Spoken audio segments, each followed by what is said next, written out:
कैसे हैं आप सब? मैं आशा करता हूं आप सभी हमेशा की तरह बढ़िया होंगे और मजे में होंगे। तो एक बार फिर से मैं गुमनाम सर और आप सभी का बहुत बहुत स्वागत है आपके अपने चैनल मिस्टर गुमनाम सर में। तो बेटा अगर यार आप क्लास 10 की तैयारी कर रहे हैं, complete science, physics, chemistry, bio तीनों और 11th और 12th ही कर रहे हैं, तो भी आप सही जगह आए हैं। तो आज का जो वीडियो है हमारा तो क्लास 10 के लिए और अपने इस चैनल पर 11th और 12th की कंप्लीट केमिस्ट्री प्रैक्टिस के साथ और डिटेल में सिखाई जाती है, अच्छे से रटाई भी जाती है, सिखाई जाती है। तो वो अगर आप 11th 12th से पढ़ाई कर रहे हैं तो आप वो वीडियो जाकर देख सकते हैं। तो आज बेटा क्लास 10 का जो साइंस में केमिस्ट्री वाला पोर्शन है ना, उस पोर्शन का चैप्टर चल रहा है 1 और चैप्टर का नेम क्या है? रासायनिक अभिक्रियाएं एवं समीकरण। और वीडियो नंबर कितना है इसका? 5। तो बेटा इसका मतलब ऑलरेडी इसके 4 वीडियो चैनल पर अपलोड हो चुके हैं। तो जैसा कि आप अगर चाहते हो उन चारों वीडियो को सीखना तो यार नीचे डिस्क्रिप्शन में टॉप पे लिंक दे दिया जाएगा, पहले उन्हें पढ़ना फिर से पढ़ना तो मजा आ जाएगा। और भाई आप डायरेक्ट इसे पढ़ना चाहते हो तो वो आपकी चॉइस है, अगर कंप्लीट सीखना चाहते हो तो यार थोड़ा सा समय तो लगाना पड़ेगा। तो आज का हमारा मेन टॉपिक क्या है? हमारा टॉपिक है रासायनिक अभिक्रिया के प्रकार। देखो रासायनिक अभिक्रिया के प्रकार जो इस चैप्टर में है ना, जो आपकी एनसीईआरटी की बुक है हिंदी मीडियम में, तो आपके इस चैप्टर में रासायनिक अभिक्रिया के प्रकार जो है ना, टोटल इसने 9 प्रकार दे रखे हैं। रासायनिक अभिक्रिया के 9 प्रकार दे रखे हैं। देखो अभिक्रिया जो है वो इसके अलावा भी कई प्रकार की हो सकती है, जैसे कि उदासीनीकरण अभिक्रिया हो सकती है, ठीक है। तो अभी तो फिलहाल हमें 9 प्रकारों पर चर्चा करनी है। तो देखो क्या है ना, मेन प्रकार तो किताबों में ये 4 दे रखे हैं, लेकिन ये भी एक तरीके से अभिक्रिया के ही प्रकार है। पहला प्रकार कौन सा होता है? संयोजन अभिक्रिया, ठीक है, संयोजन अभिक्रिया। दूसरा प्रकार होता है अपघटन अभिक्रिया। अपघटन अभिक्रिया को वियोजन अभिक्रिया के नाम से भी जाना जाता है। अच्छा ये जो होती है ना अपघटन अभिक्रिया, ये 3 प्रकार से हो सकती है। एक तो विद्युत अपघटन कराकर हो सकती है, एक ऊष्मीय अपघटन कराकर हो सकती है और एक प्रकाश अपघटन कराकर हो सकती है, अभी सीखेंगे वीडियो में। और तीसरी आपकी होती है विस्थापन अभिक्रिया, चौथी होती है द्विविस्थापन अभिक्रिया। तो आज का जो पोर्शन है ना, ये वाला जो इतना पोर्शन है, ये वाला पोर्शन जो है 4 अभिक्रियाओं का, आज की इस वीडियो में हम इसको कवर करेंगे। और जो ये बची हुई अभिक्रियाएं हैं वो हम वीडियो नंबर 6 में पढ़ेंगे। और फिलहाल वो अभिक्रियाएं हैं कौन सी? ऊष्मक्षेपी अभिक्रिया, ऊष्मशोषी अभिक्रिया, ऑक्सीकरण अभिक्रिया, अपचयन अभिक्रिया और रेडॉक्स अभिक्रिया। ये आपको वहां पर वीडियो नंबर 6 में सिखा दी जाएगी, ठीक है। ये ऊष्मा के प्रकार होते हैं। ऊष्मा के आधार पर अभिक्रिया 2 प्रकार की होती है, ऊष्मक्षेपी, ऊष्मशोषी, और ये ऑक्सीकरण, अपचयन और ये रेडॉक्स। बहुत इंपॉर्टेंट है ये वाला पोर्शन भी, लेकिन ये अगले वीडियो में करेंगे क्योंकि काफी लेंथी वीडियो जाएगा नहीं तो पहले हम इन 4 पोर्शन को आज सीखेंगे, ठीक है। तो कॉपी और पेन लेकर बैठ जाओ बेटा और अच्छे से नोट्स बनाने के लिए आज सिखाते हैं आपको इन 4 वीडियोस के, इन 4 अभिक्रियाओं के बारे में। तो पहले मैं बेटा साइड में रहता हूं, आप इसे कहीं पर बना लीजिएगा, ये आपके बहुत काम का है, फिर हम बारी बारी से सारी अभिक्रियाओं को सीखते हैं।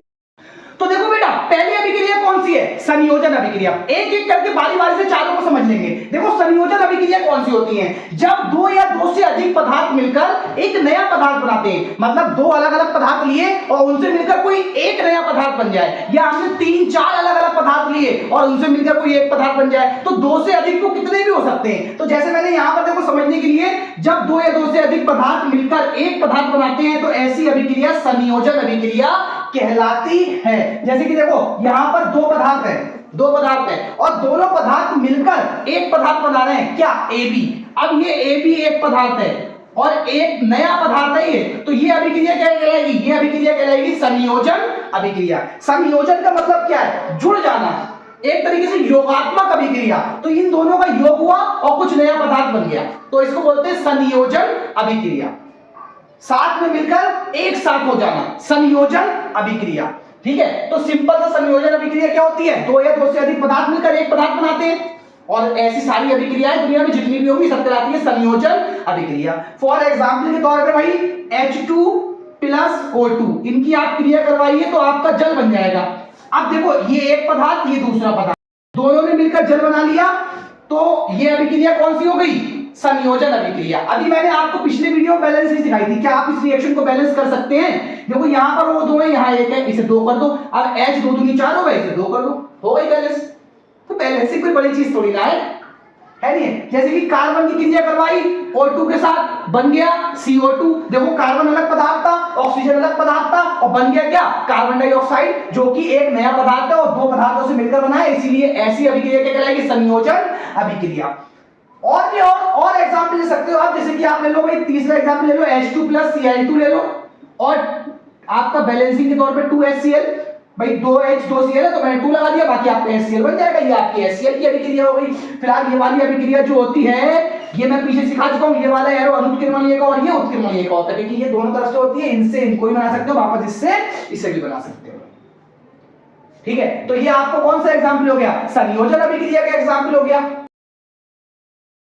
अब भाई चौथा एग्जांपल कौन सा चौथा एग्जांपल रखा जाए? भाई जैसे कि ले लो कार्बन मोनोऑक्साइड प्लस में आप इसकी क्रिया करवा दो Cl2 से, तो आपका बनता है COCl2। इसको बोला जाता है बेटा फास्जीन। इसके बारे में एक चीज तो ये याद रखना, फास्जीन, और ये होती है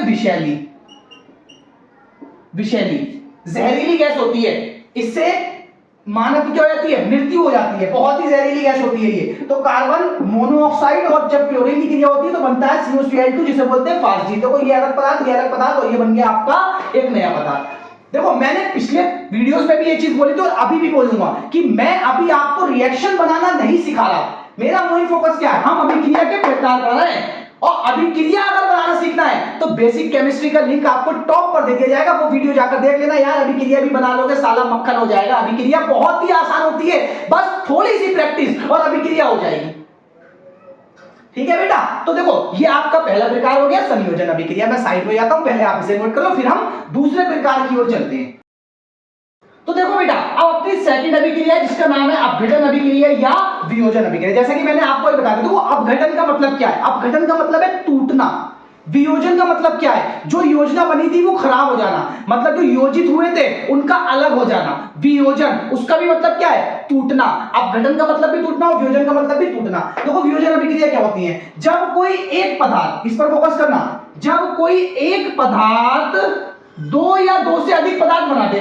देखो कोई एक पदार्थ है A, उससे बन गया B और C, दो पदार्थ बन गए, एक ही से दो पदार्थ बन गए। हो सकता है इससे 3 भी बन जाए, B plus C plus D मान लो 4 बन जाए, 40 बन जाए। ठीक है, तो लेकिन जो अभिकारक है वो हमेशा कितना रहना चाहिए? एक रहना चाहिए। उत्पाद आगे जाकर जितने भी बन जाए। ठीक है, अभी मैंने कितने क्लासेस में बताया है, जो लेफ्ट साइड लिखे होते हैं अभिकारक और जो राइट साइड लिखे होते हैं वो आपके उत्पाद कहलाते हैं। तो बेटा देखो इसमें थ्योरी क्या लिखी जाती है? जब एक पदार्थ दो या अधिक पदार्थों से बनता है, जब एक पदार्थ दो या अधिक पदार्थ बनाता है, याद रखना, दो या अधिक पदार्थ बनाता है, तो ऐसी क्रियाएं अपघटन अभिक्रिया कहलाती हैं। और अभी मैंने पीछे बताया था ना कितने प्रकार की होती है? 3 प्रकार की होती है। पहला होता है प्रकाश अपघटन, ऊष्मीय अपघटन, विद्युत अपघटन। अब देखो क्या होता है, वही चीज है भाई, प्रकाश अपघटन क्या होता है ना? प्रकाश की उपस्थिति रख दी जाती है, मतलब वो क्रिया प्रकाश की उपस्थिति में होगी।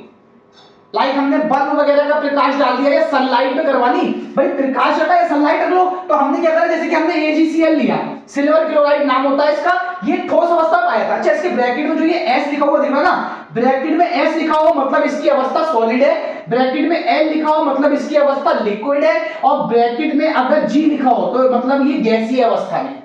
तो ये अवस्था का प्रतीक होता है, किसी फॉर्मूले का हिस्सा नहीं होता है, नीचे छोटा सा लिखा होता है बिल्कुल। जैसे यहाँ पर AgCl के पैरों में S लिखा है, मतलब ये AgCl ही फॉर्मूला है, S इसका फॉर्मूले का हिस्सा नहीं है। बस S ये बता रहा है कि AgCl जो है वो एक ठोस अवस्था में है। अब जैसे ही इस पर हमने डाला सनलाइट, तो सनलाइट डालने पर क्या हुआ? इसने Ag और Cl2 दो चीजें बनाई, Ag और Cl2।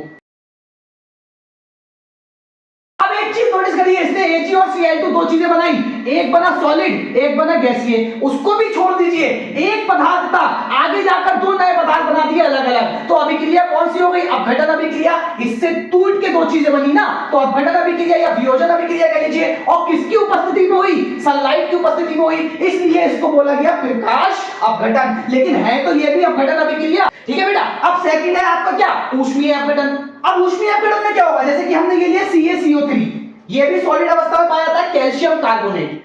क्या हुआ? जब हमने इसे ऊष्मा दी, हीट दी मतलब गर्म करा, एक तरीके से क्या बोल लो, गर्म करा। तो जैसे ही आप इसे गर्म करेंगे इसे ऊष्मा मिलेगी तो ये टूट जाएगा कैल्शियम ऑक्साइड और कार्बन डाइऑक्साइड में, और कार्बन डाइऑक्साइड गैस होती है जो कि उड़ जाएगी। इस तरीके से Cl2 भी गैस होती है और ये उड़ जाएगी। जो ऊपर की ओर निशान लगा होता है ये गैस के लिए लगाया जाता है, और जो नीचे की ओर निशान लगा होता है वो अवक्षेप के लिए लगाया जाता है, क्योंकि अवक्षेप नीचे तली में बैठ जाते हैं और गैस जो होती है वो ऊपर की ओर उड़ जाती है। ठीक है, अब क्या हुआ भाई, जैसे कि अच्छा पहली वाली और दूसरी वाली रिएक्शन अभी बैलेंसिंग इनकी बात में करेंगे, पहले समझ ही लेते हैं। तो ये टूट गया, अब CaCO3 एक पदार्थ था, दो अलग अलग पदार्थों में टूट गया, तो बेटे यहां पर इसका क्या हुआ है, ऊष्मीय अपघटन हुआ है। ठीक है, और मैं फिर वही चीज बोलूंगा कि हम अभी इन रिएक्शनों को बनाना नहीं सीख रहे हैं, हम ये सीख रहे हैं कि रिएक्शन कितने प्रकार की होती हैं। अब हम इनके प्रकार तो सीख ही पा रहे हैं ना। रिएक्शन अगर बनाना सीखना है तो जैसा कि मैंने बोला है नीचे डिस्क्रिप्शन में टॉप पे आपको रिएक्शन बनाने का वीडियो भी मिल जाएगा। रिएक्शन बनाने की ट्रिक वहां जाकर सीख लीजिए और रिएक्शन को मक्खन कर लीजिए, रिएक्शन भी बन जाएंगी इजीली, कोई भी बच्चा बना सकता है रिएक्शन।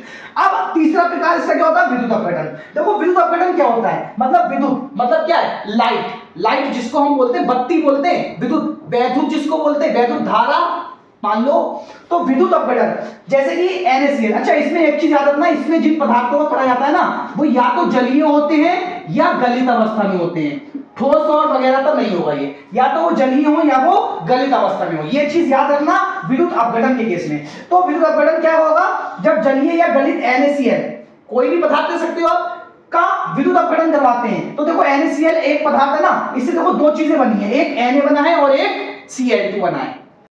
अब Na जो है वो सॉलिड होता है, Cl2 जो होती है वो गैस होती है। अच्छा इसमें क्या होता है, जब विद्युत सेल बनाया जाता है, अभी हम आगे पढ़ेंगे विद्युत अपघट्य विधि वो है वहां पर, तो सेल बता देंगे। एक जब विद्युत सेल बनाया जाता है तो उसमें एनोड की छड़ भी होती है और कैथोड की छड़ भी होती है। तो क्या होता है ना, उन सेलों में एक सेल प्लस का होता है, एक सेल माइनस का होता है। प्लस वाले सेल को बोला जाता है एनोड और माइनस वाले को बोला जाता है कैथोड। तो एनोड पर जो होता है ना, एनोड पर माइनस वाला पहुंचता है और कैथोड पर जो होता है ना, कैथोड पर प्लस वाला पहुंचता है। Na पॉजिटिव होता है इसलिए वो कैथोड पर जाएगा, क्योंकि Na धातु है, धातु हमेशा इलेक्ट्रॉन त्यागती है। अगला चैप्टर धातु वाला है, वहां पर ये चीज आपको एक्सप्लेन कर दी जाएगी। और Cl2 क्या है, Cl जो परमाणु होता है वो माइनस का होता है, इसीलिए वो कहां जाएगा, वो एनोड पर जाएगा। और एनोड पॉजिटिव होता है और कैथोड कैसा होता है, नेगेटिव। तो नेगेटिव की ओर प्लस वाला जाता है जो कि Na होता है, और Cl माइनस का होता है इसलिए वो कैथोड पर जाता है। ठीक है, अब देखो आप इसके बारे में ना, जैसे पहले तो इसकी थ्योरी हो गई। अगर आपसे कोई कहे कि प्रकाश अपघटन की थ्योरी लिखो, अगर आप नोट्स बना रहे तो उसमें भी थ्योरी चाहिए होगी आपको, तो प्रकाश अपघटन की थ्योरी क्या लिखोगे, जब अपघटन की क्रिया प्रकाश की उपस्थिति में होती है तो उसे प्रकाश अपघटन कहते हैं। ऊष्मीय अपघटन में क्या लिखोगे, जब अपघटन की क्रिया ऊष्मा की उपस्थिति में होती है तो उसे ऊष्मीय अपघटन कहते हैं। विद्युत अपघटन क्या, विद्युत अपघटन में क्या लिखोगे, जब अपघटन की क्रिया विद्युत की उपस्थिति में होती है तो उसे विद्युत अपघटन कहते हैं। ये आपका हो गया बेटा सेकंड अभिक्रिया, नोट कर लो, फिर मैं आपको थर्ड की ओर लेकर चलता हूं।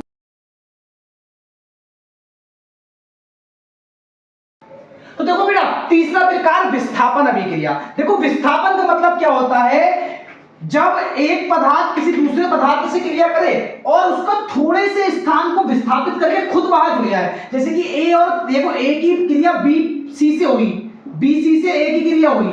अब BC का मतलब भाई कुछ और मत समझ लेना, मैं यहां सिर्फ पढ़ाने के पर्पस से मैंने BC लिखा है। तो BC से क्रिया हुई ए की, तो ए ने क्या करा, B को यहां से विस्थापित कर दिया, B की जगह खुद ले ली और B को हटा दिया। तो देखो A की जगह A आ गया, B की जगह पे AC बन गया और B हट गया।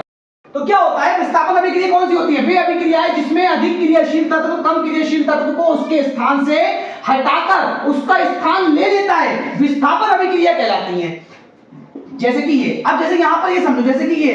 अच्छा विस्थापन अभिक्रिया पढ़ने के लिए ना अभी इस पर बाद में आते हैं, पहले हमें एक साइड में ना नोट बनाकर लिख लेना। हमें एक चीज चाहिए जिसे बोलते हैं विद्युत रासायनिक श्रेणी। विद्युत रासायनिक श्रेणी, इलेक्ट्रोकेमिकल सीरीज क्या है ना, विविध धातुओं को उनके क्रियाशीलता के क्रम में रखने पर एक श्रेणी प्राप्त होती है जिसे कहते हैं विद्युत रासायनिक श्रेणी। इस श्रेणी में क्या होता है, ऊपर से नीचे जाने पर क्रियाशीलता घटती है, मतलब जो सबसे नीचे है उसकी क्रियाशीलता सबसे कम है और जो सबसे ऊपर है उसकी क्रियाशीलता सबसे ज्यादा है। तो देखो इसे याद करने का तरीका है, काना कार मांगे, आलसी जनकू फेंके, पंजाब में हाँ तो, दो के लिए तुतलाया ना, हाँ तो, क्यों हो गया आज पटियाला औरतों का, क्यों हो गया आज पटियाला औरतों का। भाई काना कार माने आलसी जंकू फेंके पंजाब में, हाँ तो क्यों हो गया आज पटियाला औरतों का।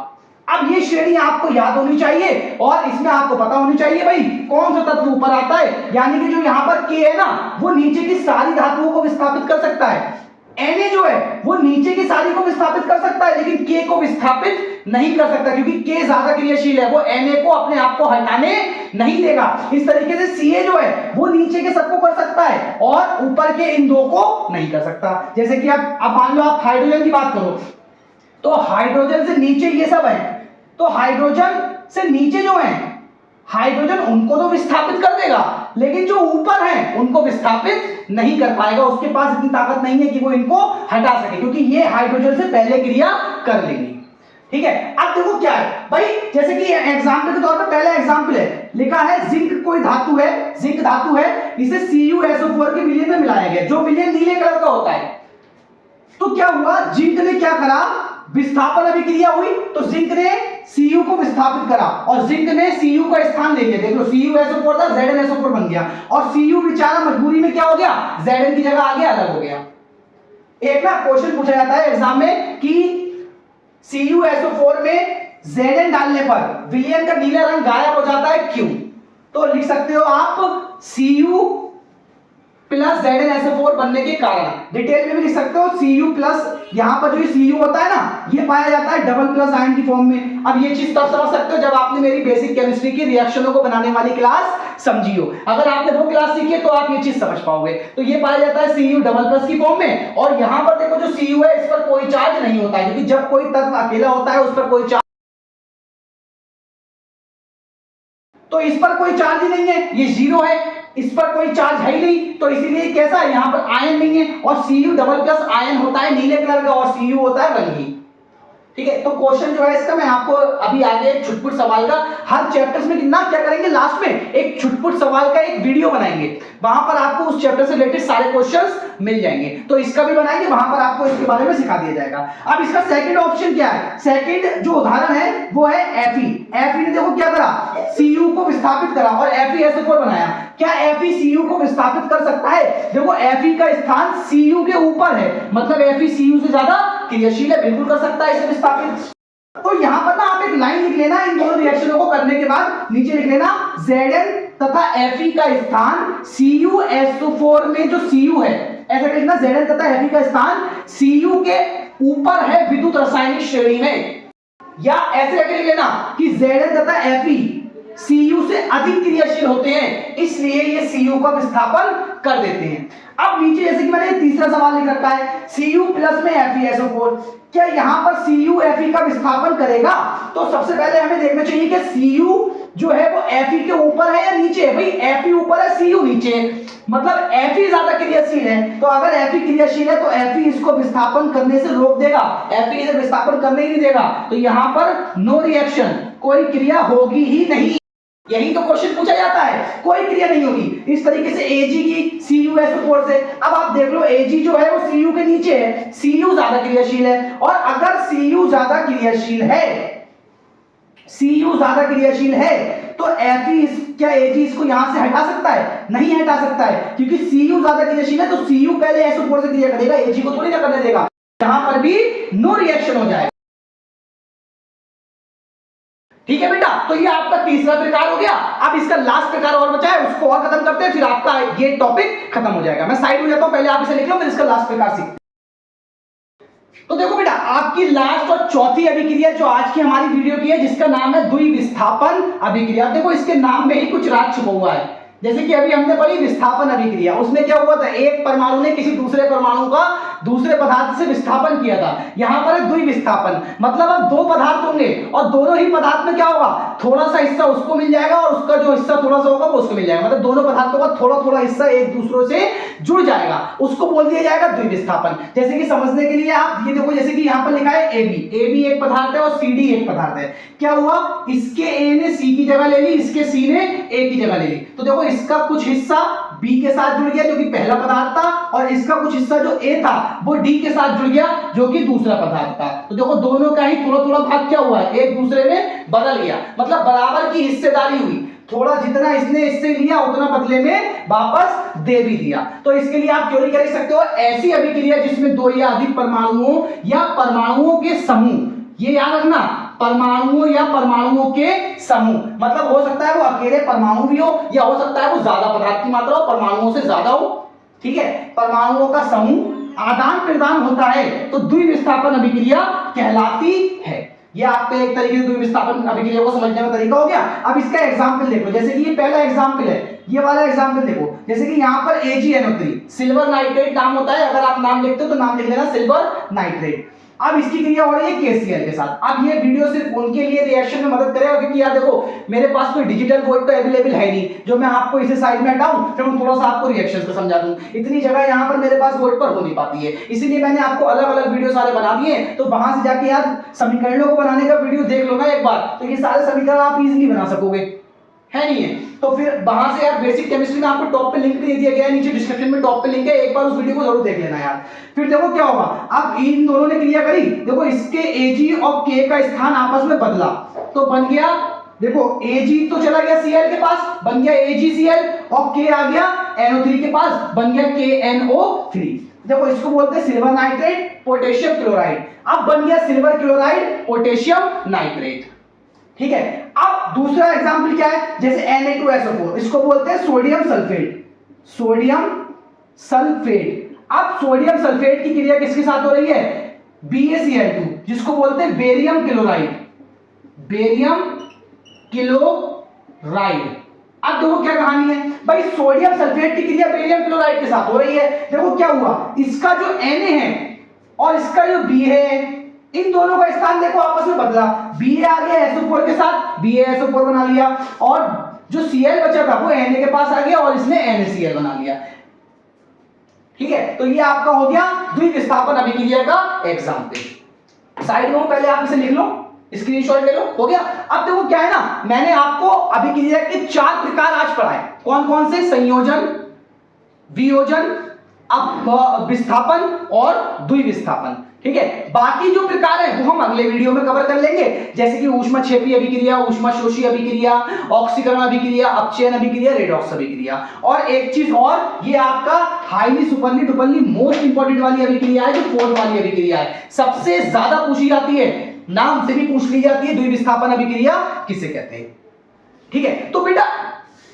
आज की वीडियो में सिर्फ इतना ही, और आज आपका क्लास 10th का जो है वो इस चैप्टर का वीडियो नंबर 5 कंप्लीट हो चुका है। अगर कोई दिक्कत या परेशानी हो तो आप मुझे कमेंट सेक्शन में बता सकते हो, और बाकी अगर यार सीखने को मिला है और वीडियो आपको लगता है कि आपके लिए अच्छा वीडियो है, आप यहां से नॉलेज गेन कर सकते हैं और अच्छे नंबर ला सकते हैं, तो यार वीडियो को लाइक जरूर करना, जिससे मुझे भी हौसला मिल सके कि मैं आपके लिए और ज्यादा अच्छे बेहतर वीडियो ला सकूं। और वीडियो को उन साथियों के साथ शेयर जरूर करना जो कि किसी पारिवारिक स्थिति की वजह से, जिसे फाइनेंशियल प्रॉब्लम भी बोलते हैं, फाइनेंशियल प्रॉब्लम की वजह से वो अपने पढ़ाई में, मतलब पढ़ाई में क्या होता है ना कि पैसों की वजह से वो किसी कोचिंग में जाकर पढ़ाई नहीं कर पा रहा, तो उसको यहाँ पर लेकर आओ ना, मैं यार ताउम्र मैं जिंदगी भर आपको फ्री पढ़ाऊंगा ना, क्लास 10th भी पढ़ाऊंगा, 11th पढ़ाऊंगा, 12th पढ़ाऊंगा, कंपटीशन लेवल भी पढ़ाऊंगा। तो अभी तो क्लास 10th की तैयारी चल रही है, और क्लास 10th 11th 12th ही मैं आपको इतना डिटेल में पढ़ाऊंगा कि कंपटीशन की तैयारी तो वहां पर यार ऑटोमेटिकली खुद ब खुद हो जानी है, ठीक है। तो बेटा इसी के साथ मैं आपसे अलविदा लेना चाहूंगा, फिर मुलाकात होगी आपसे एक नए और धमाकेदार वीडियो के साथ।